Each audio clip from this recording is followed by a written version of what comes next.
नमस्कार दोस्तों। आने वाले दिन चेस्ट की बीमारियों के लिए बहुत ही बड़े दिन साबित होने वाले हैं। अभी तक हृदय को लेकर के बहुत सारी बीमारियां आ रही थी और शोध के अनुसार अब आने वाले 10-15 साल में चेस्ट की बहुत सारी बीमारियां होने वाली हैं। आज इसको लेकर के मेदांता लखनऊ ने एक बड़ा कदम उठाया है। ऑन्कोलॉजिस्ट, बहुत ही मशहूर chest surgeon doctor Arvind Kumar आज राजधानी लखनऊ यहाँ मेदांता में पहुँचे। उन्होंने कहा कि चेस्ट सर्जरी में जो भी नई नई चीज़ें आ गई हैं वो अब उस ओपीडी के माध्यम से पहले चरण की शुरुआत राजधानी लखनऊ मेदांता में कर दी गई है। दूसरे चरण में हर हफ्ते ओपीडी होगी और तीसरे चरण में चेस्ट की जो आधुनिक सर्जरियां हैं वो भी यहाँ पर होने लगेंगी। तो हमने आज नेशनल वॉच ने डॉक्टर साहब से खास मुलाकात करी और ख़ास सवालात पूछे कि आखिर ये चेस्ट की जो नई नई बीमारियां आ रही हैं क्या इनके कारण है, क्या इनसे उपचार से ज़्यादा इनसे बचाव के क्या कारण हो सकते हैं।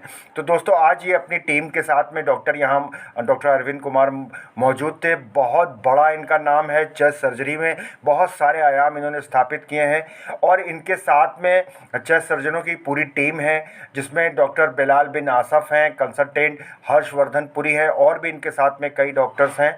तो अब जो सुपर स्पेशलिटी सेंटर की जो आवश्यकता होती है वो सब यहाँ पर धीरे धीरे मेदांता लखनऊ में हो जाएगी। इसमें छाती के सभी रोगों के इलाज, उनकी surgery, post surgery care, chest oncology, lung transplant, छाती के सभी विकार जैसे थाइमोमा, एम्पाइमा, चेस्ट ट्रॉमा, फेफड़े के कैंसर, इसोफेगस और ट्रेकिया, इन सभी इलाज ये अब यहाँ पर होने लगेंगे। तो आइए डॉक्टर अरविंद कुमार से एक खास बातचीत करते हैं और जानते हैं चेस्ट को कैसे स्वस्थ रखें।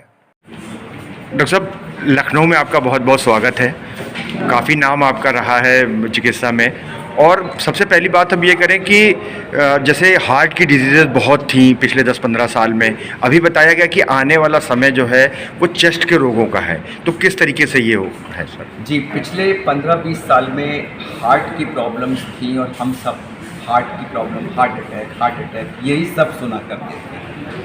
बहुत सारे चेंजेस हुए हैं हार्ट के अटैक्स के लिए, जो कारण हुआ करते थे उनके निवारण के लिए बहुत सारी चीज़ें एक रेगुलर लाइफस्टाइल चेंजेस के रूप में आईं और उन सब का परिणाम ये है कि वो चीज़ें अब डिक्लाइन पे हैं। लेकिन जो दूसरी चीज़ हुई वो ये हुआ कि इसके साथ साथ हमारे समाज में स्मोकिंग का इंसिडेंस बढ़ा है।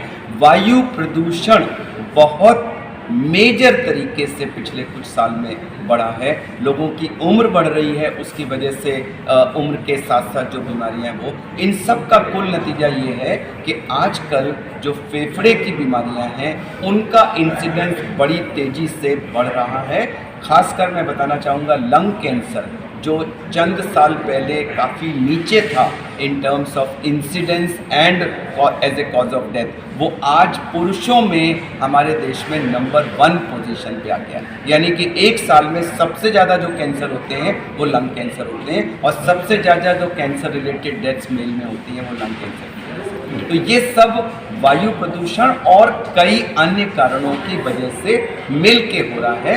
लंग कैंसर नॉन स्मोकर्स में हो रहे हैं, यंगर एज ग्रुप में हो रहे हैं, महिलाओं में हो रहे हैं। तो ये सब डेवलपमेंट्स ऐसे हैं जो ये पॉइंट करते हैं कि आने वाले 15-20 सालों में सभी हेल्थ सिस्टम्स में चेस्ट की बीमारियों को ट्रीट करने का बहुत सक्षम सिस्टम होना चाहिए, जिसमें दवाएं देने वाले डॉक्टर भी हों और ज़रूरत पड़े तो शल्य चिकित्सा करने वाले डॉक्टर भी होना चाहिए। अनफॉर्चुनेटली छाती की शल्य चिकित्सा करने वाले डॉक्टर्स की संख्या हमारे देश में सीमित है, क्योंकि बहुत सारे लोग इस चीज़ को टेकअप नहीं करते। हम लोग वेदांता गुरुग्राम में 6 कंसल्टेंट्स का डिपार्टमेंट है, जहां छाती की सभी बीमारियों का सभी पद्धतियों द्वारा, ओपन सर्जरी द्वारा, की होल द्वारा, रोबोटिक द्वारा, जैसा कि पेशेंट की ज़रूरत हो हम उसको ट्रीटमेंट करते हैं। और अब उन्हीं सर्विसेज को हम मेदांता लखनऊ के माध्यम से यूपी के निवासियों तक उसको हम एक्सटेंड करना चाहते हैं। जी डॉक्टर साहब, अगर चेस्ट सर्जरी की बात करें तो क्या क्या नई बीमारियां निकल करके आ रही हैं और किस तरीके की और नई सर्जरीज हो रही हैं? देखिए, मैंने बताया कि लंग कैंसर जो कुछ साल पहले तक एक बड़ी अनकॉमन सी चीज़ होती थी, आज वो बड़ी तेज़ी से बढ़ रही है। कोविड के दौरान 2 चीज़ें बहुत ज़ोर शोर से छाती में निकल के आई।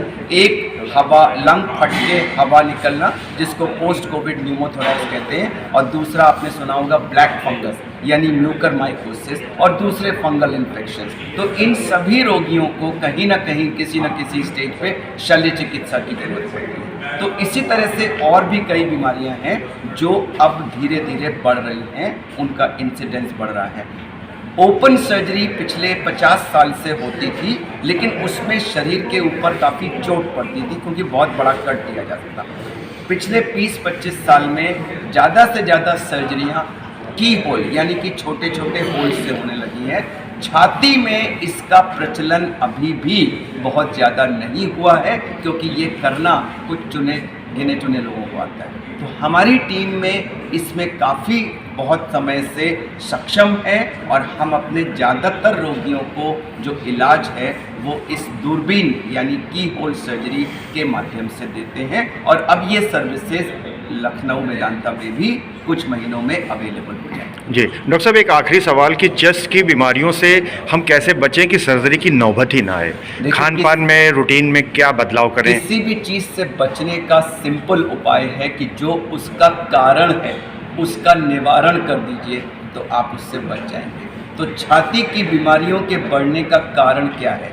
कारण है बढ़ता हुआ वायु प्रदूषण, हमारी बढ़ती हुई स्मोकिंग का इंसिडेंस और अन्य कई कारण। तो वायु प्रदूषण का निवारण यह छाती की बढ़ती हुई बीमारियों को रोकने का एक बहुत बड़ा माध्यम है, और मैं आपको हर्ष के साथ सूचित करता हूं कि इलाज के द्वारा रोगियों को ठीक करने के साथ साथ हम और हमारा पूरा टीम इस एरिया में भी काम करती है। हमारा एक एनजीओ है जो लंग केयर फाउंडेशन के नाम से चलता है, और उसमें हम बच्चों से लेकर और बड़ों तक पूरे देश के सभी देशवासियों को वायु प्रदूषण द्वारा होने वाले परेशानियों के बारे में बताते हैं। छोटे छोटे स्टेप्स जो वो कर सकते हैं जिससे कि प्रदूषण कम किया जा रहा है उसके बारे में बताते हैं, और अन्य चीज़ें जिससे कि प्रदूषण को कम किया जा सकते हैं उस एरिया में भी हम लोग काम करते हैं। डॉक्टर साहब, एक आखिरी सवाल ये कि जैसे कोविड के दौरान हमको मास्क की आदत पड़ गई और अब आने वाला समय जिस तरह से चेस्ट की बीमारियों का है, तो आप क्या सजेस्ट करेंगे कि मास्क जो है वो हम रेगुलर यूज़ करें इसको? और देखिए, मास्क जो कोविड के लिए यूज़ किया गया वह चेस्ट की बीमारियों के लिए एक वरदान साबित हुआ है। जो टीबी मुक्त भारत और टीबी मुक्त वर्ल्ड की कल्पना की गई थी, जो 2025 या 2030 तक जिसको अचीव करने की बात कर रहे थे, वो एक्चुअली काफ़ी हद तक अब अचीव होता नज़र आ रहा है इस मास्क के यूज़ की वजह से। क्योंकि अगर आपको सांस द्वारा फैलने वाली बीमारियों को रोकना है तो मास्क उसमें सबसे सक्षम उपाय है।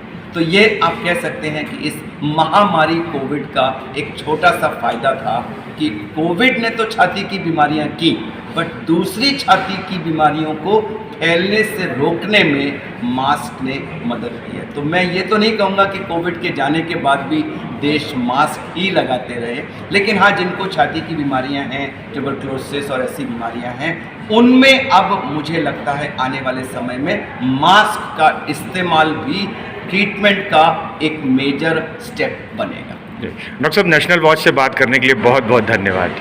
आपका भी हमारे कार्यक्रम में आने के लिए बहुत बहुत धन्यवाद, और आपके सभी श्रोताओं को हमारा सादर नमस्कार।